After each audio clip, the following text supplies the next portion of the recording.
Welcome to the Bigfoot Society podcast.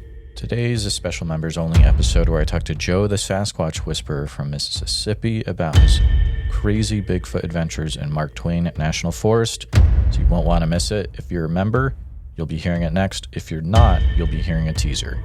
If you enjoy that teaser and you'd like to hear the rest of the episode, you can join over at patreon.com/the Bigfoot Society or join the Bigfoot Posse or above tier over on the YouTube channel as a member.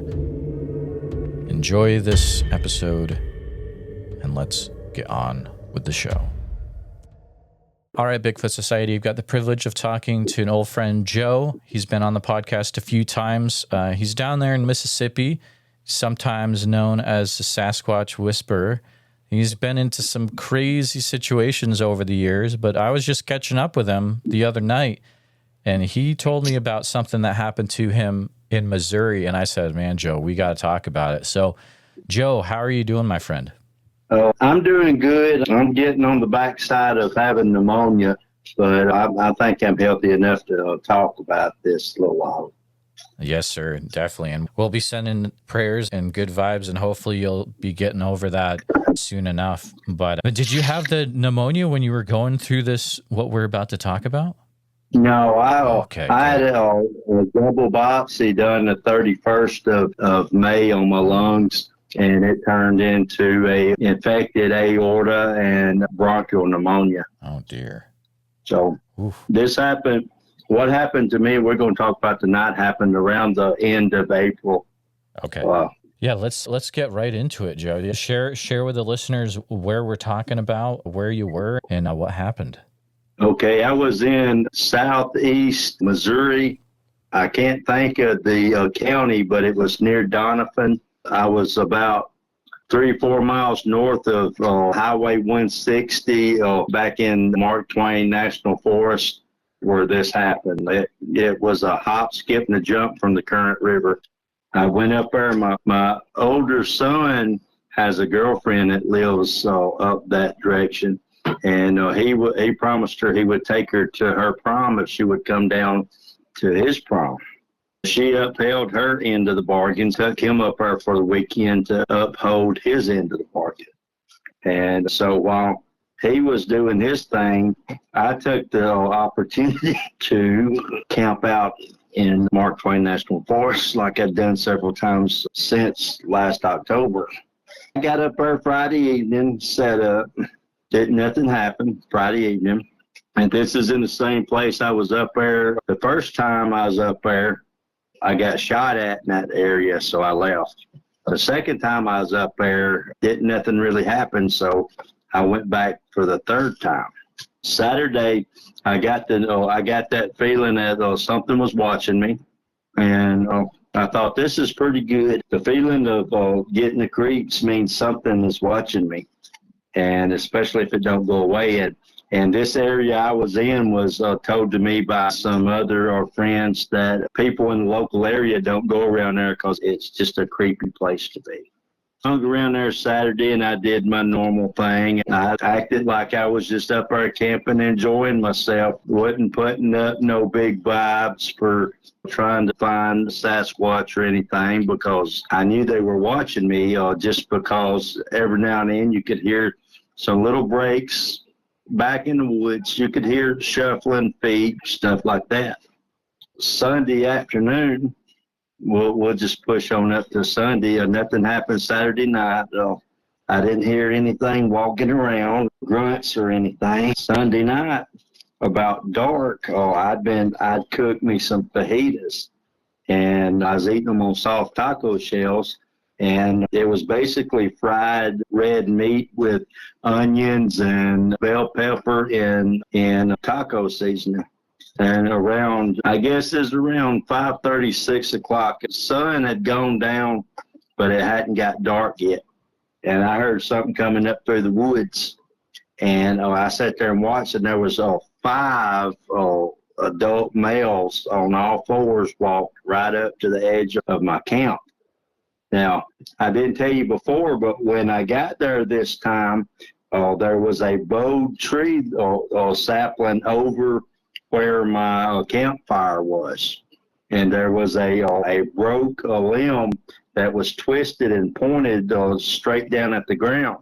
And I knew that there had been Sasquatch there since I'd been there last time for that reason. But I didn't pay attention to the signs.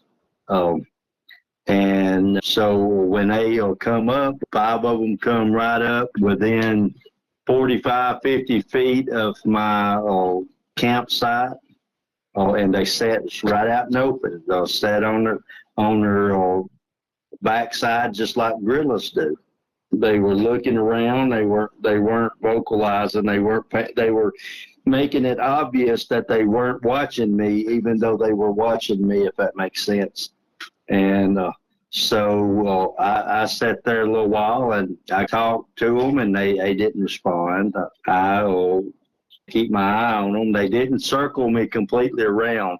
It was almost like a half circle. In other words, if I was going to have to run, the only direction they had free for me was the road to get out of there on. And I did notice that. After it got dark, I heard other ones in the woods around me, and they were running in circles around my camp.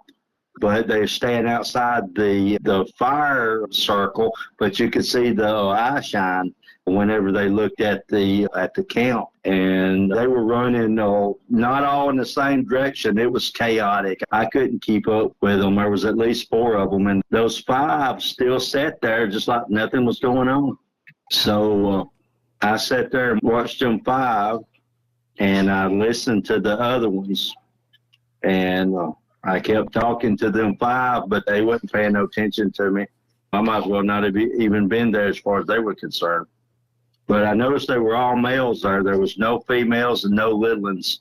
And to me, that's a hunting party. That's what I was thinking at the time. Looking back on it, I may have been right inside their home area, and they run the females and the little ones off somewhere safe so they could run me out of there. That makes more sense from what they did than if they were a hunting party. I could have easily been a missing 411. If you want me to leave, I'll leave. I no more said that than about 3 minutes later, this piece of a pine sapling about 4 inches round and 6 feet long come flying out of the woods. Looked like somebody threw it like a javelin, and it hit the back of my truck toolbox and put a big old dent in it. There was this big male. He walked between my truck and my fire and watched me the whole time. Never took his eyes off of me. And my fire pit was probably 5 feet round, so he could have reached over there and got me if he wanted to. If he wanted to count coup on me and slap me on the head. If you play with matches, eventually one of them's going to strike.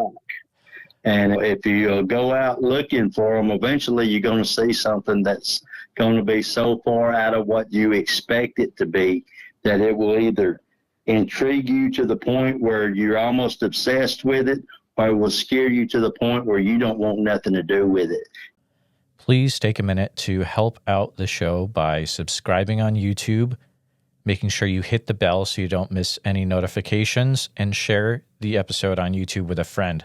Also, if you're listening to us on a podcast, thank you so much. Make sure that you're subscribed, share the show with a friend. Really, it's all about sharing the show wherever you can. If you've had a Bigfoot encounter related to the following or know someone who has, please reach out to me at bigfootsociety@gmail.com or pass on my email. Here's the list. All right, I'm going to use this space this week to announce that I'll be at the Sasquatch Summerfest in Oak Ridge, Oregon as an attender. I won't be presenting or anything, but I'll be hanging out, trying to interview people that have had Bigfoot encounters. If you're from the Oak Ridge, Oregon area or surrounding and you've had a Bigfoot experience, please contact me directly, bigfootsociety@gmail.com.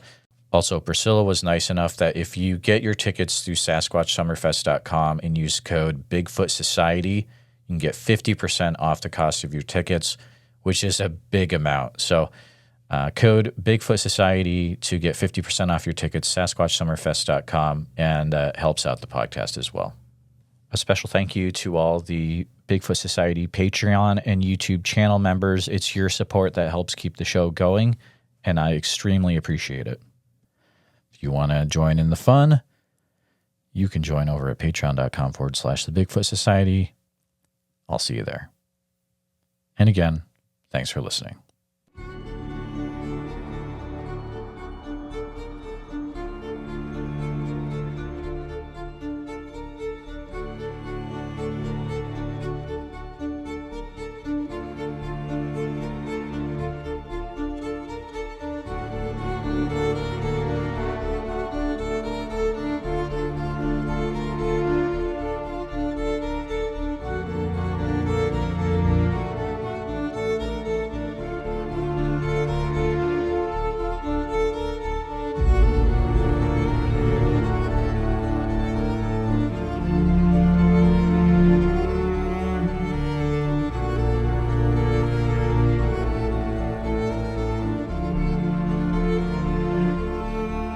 Her and I can get on here and we can tell our stories.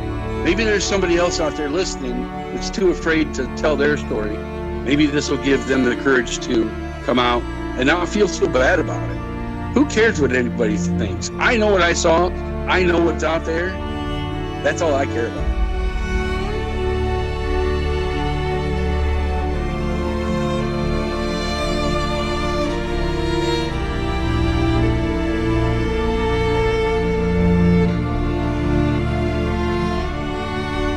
Please let people know. Please let them know. If you ever see one of these things, you need to tell. Because if you don't, then shame on you. You know? Shame on you.